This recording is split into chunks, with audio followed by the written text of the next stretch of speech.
Hey everybody, Shu here. As most people know, I like my flashlights.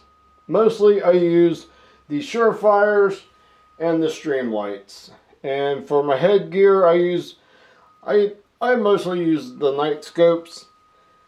But when I was notified by the VastFire company to do a review on a 1250 lumen flashlight, I jumped on the opportunity.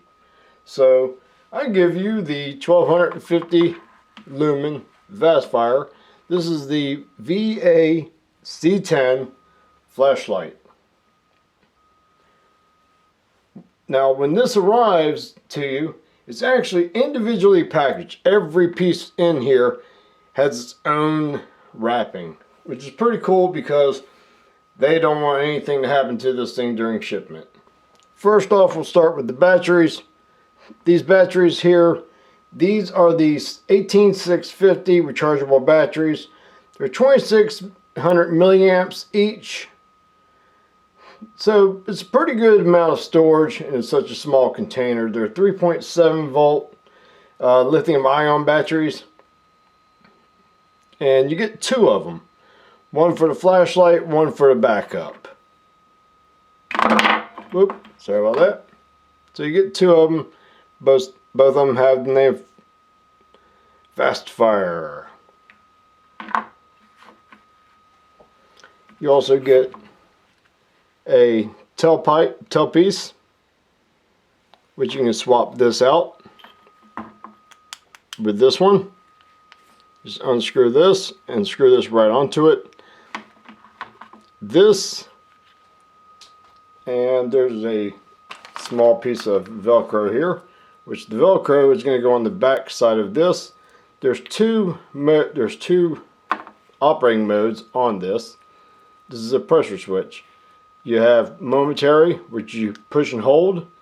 It turns it on. And you have a on-off switch.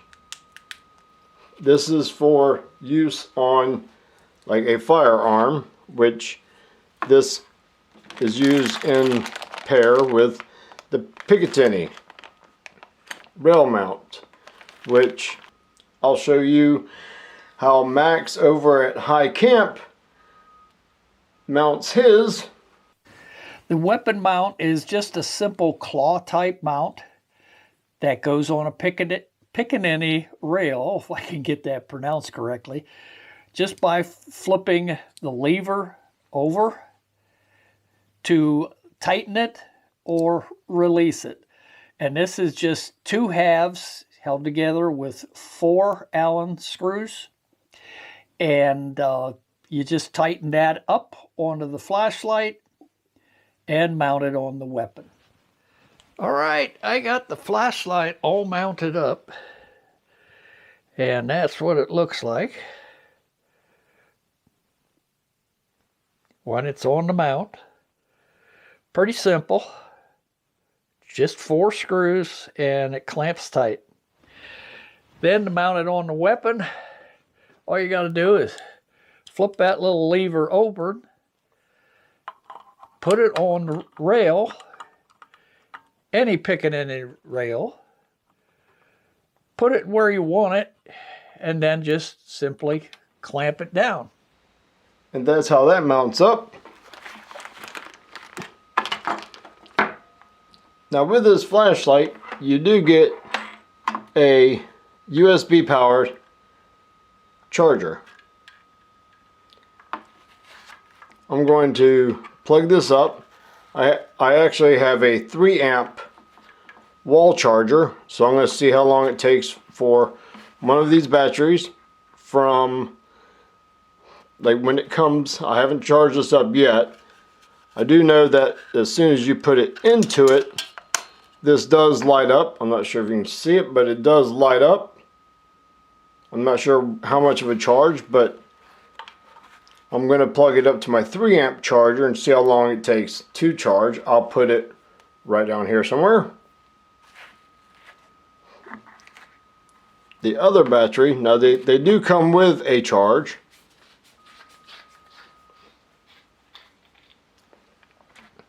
I'm just not sure how much of a charge.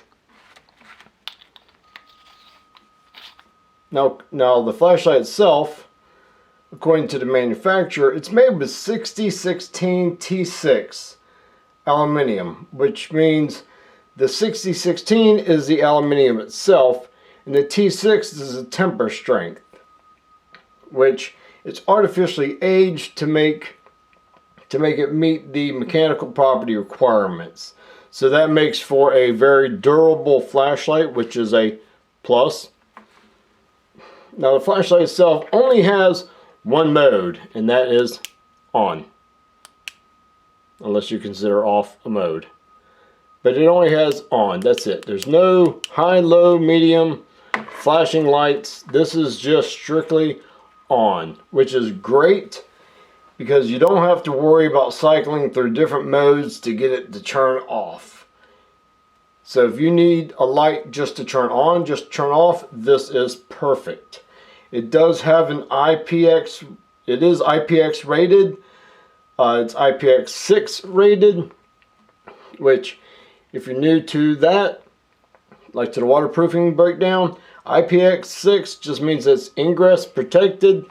Protection X means that it's not tested for dirt, like solid particles like dirt or dust, but it is tested up to level 6 protection from liquids like water, Kool-Aid, whatever you might run into that's a liquid. Level 6 most closely resembles realistic criteria for like outdoors, waterfalls, rivers, streams, stuff like that. Now with the flashlight broke down, I am kind of impressed with the way that it is built. Excuse me, because on the main barrel, the battery holder, they do have O-rings on both ends. And if you ever have an issue with the battery, like on some of the stream lights, the battery side, when you're trying to pull it off, sometimes it might get stuck. You can always pull off the hood end and change your battery still. And it is very polished on the inside. The threads are very sharp. I like that. The glass is very clear. No imperfections. I like that. The threads on the inside are sharp also.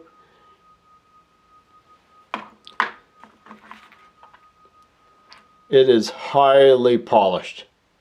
There's no imperfections or anything inside of here. I like that. Now the business end. Now looking down inside of here, I'm not sure you can see it in here. I might just have to take a picture of it. But there is a Cree LED, which I'm familiar with these Cree LEDs. These are nice. Cree LEDs are very nice. The Cree LED that's in here, it's an XM L2 LED, which has an increasing lumen output of about 20%. And these, I do believe, are the 100, it has a viewing angle of 120 degrees, and they have a maximum drive current of about 300 milliamps.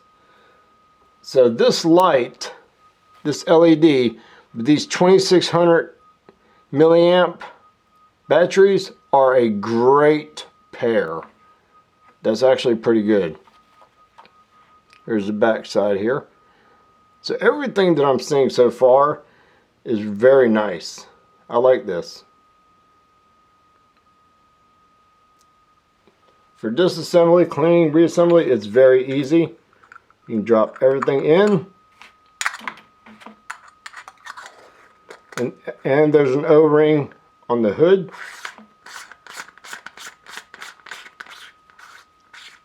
You can actually feel when the O-ring actually grabs.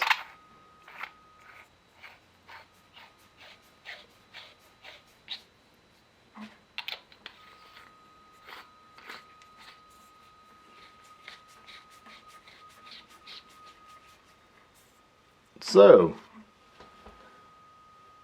now comes the fun part. We get to test it. So as far as the longevity test for the battery, I let the flashlight run non-stop. It lasted really strong for just over 4 hours before it started to dim. And at the point where the LED finally gave up this morning was 13 hours, 35 minutes, and 4 seconds. I stopped the stopwatch just as the LED finally gave up.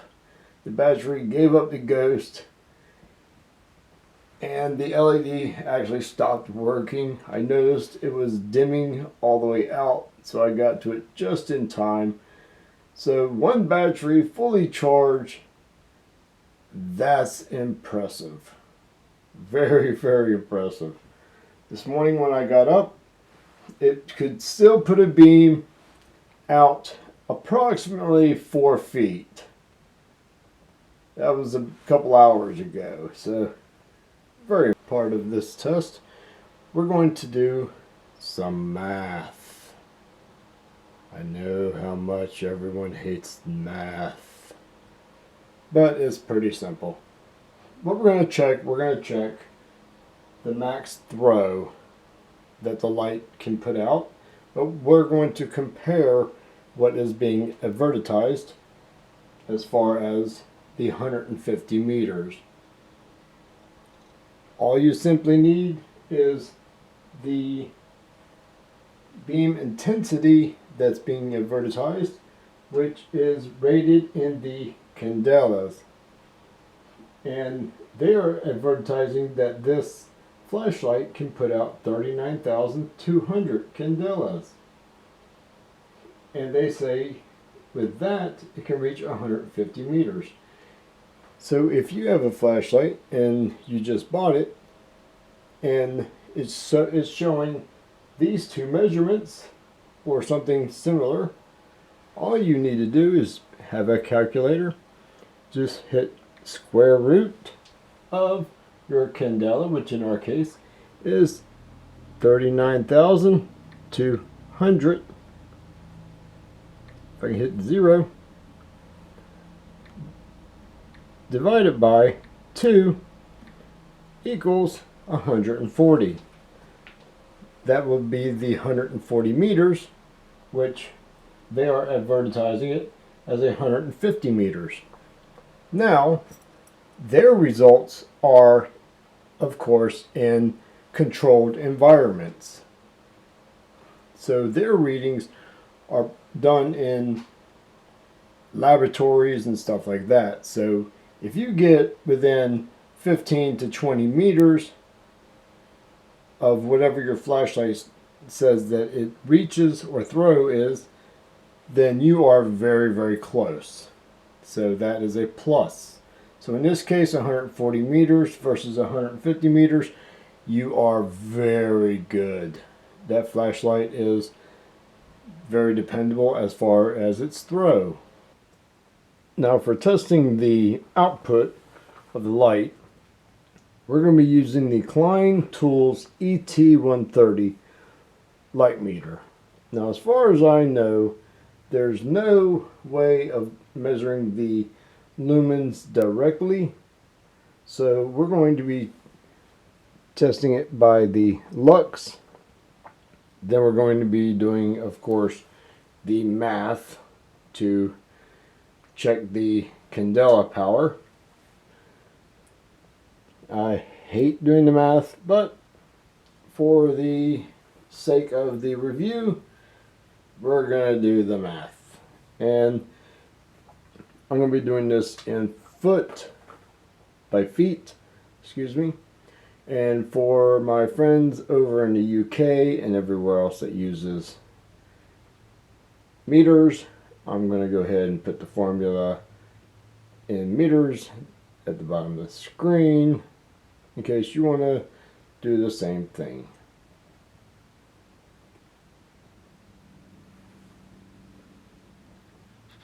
Okay, now if you drop your flashlight from your, say, jacket pocket, that's about 1 meter. And they do say that the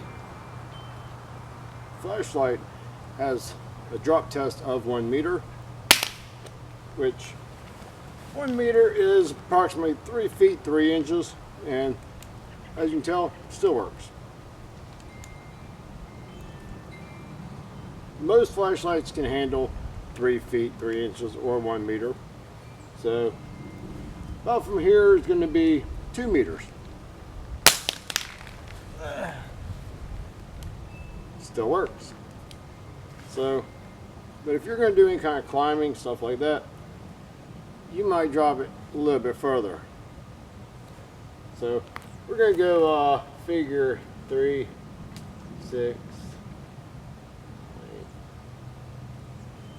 We're going to go a little higher. Somewhere around there.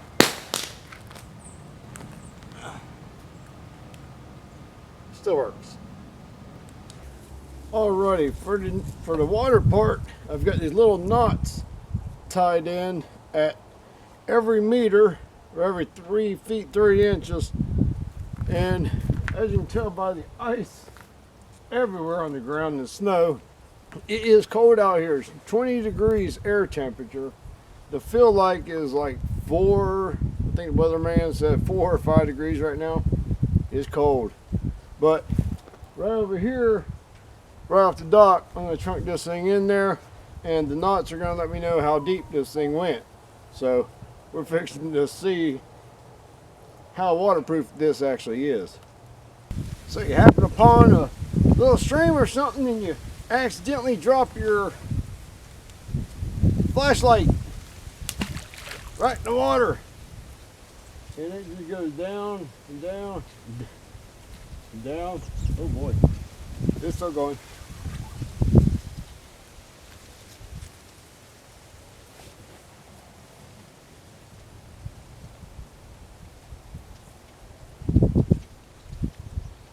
I'll be able to tell how far down it is when I pull it back out. Oop, hold on a second. I got a set timer 30 minutes. There's sheets of ice floating by.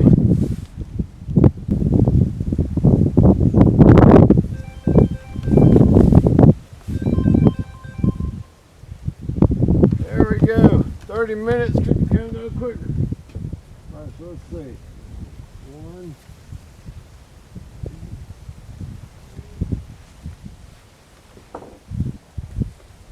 2. It says 3 dots, still shining.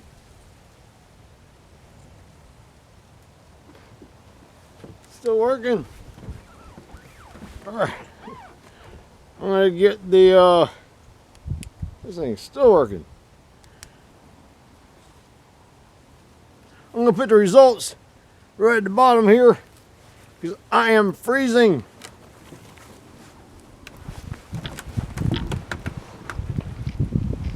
Now I'm checking the baseline right now, so we have 0 lux. There's no light on this sensor.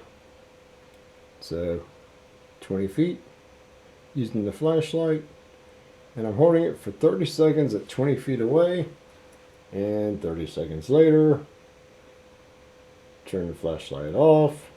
My max lux output is 899 lux. So 899 lux at 20 feet, and doing the math gives us an output of 33,408 candela, which is 5,792 candela less. But as far as candela goes, that is very close. So they are very, very close, or I am very, very close to what theirs are. But again, their results are in a perfect lab conditions. That being said, let's go back outside. Now, pointing it down the road, it is reaching far. Takes a second for me to focus my camera here. That fence down there is 229 meters away. That's 751 feet. It's amazing how far this thing is reaching.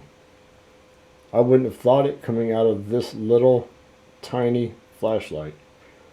And here in a second, I'm fixing to back it up, and as soon as I back this lens up, right there, those trees are over 150 meters away. And it's bright. This camera is not doing it justice. It is very bright. Well, that about wraps up this review of the VastFire VA-C10 flashlight. Sorry about it being so lengthy, but I was asked to review this in detail some, so I gave this everything that I could think of. I tried to drop it a little more than what the standard 1 meter drop that they claimed, and it passed that by way more flying colors. I tried to drown this, and it still worked. I compared the candela, the throw. It exceeded the throw massively. This is a really nice flashlight, and I can see this being in my arsenal of flashlights for a very, very, very long time. And for the fraction of the price of what one of these stream lights cost, which I love my little stream lights, but now I have a new toy, you can get one of these too. I'll leave a link in the description down below for one of these VastFires. Really nice flashlight. Batteries hold long time, and I want to give a special thanks and a shout out to Max over at Hike Camp. Everybody needs to go check out his channel, give him a thumbs up, smash that subscribe button of his. Tell him Shu over at Living Free 365 said hi. So until the next video, y'all stay safe out there, and we'll see you on the next one.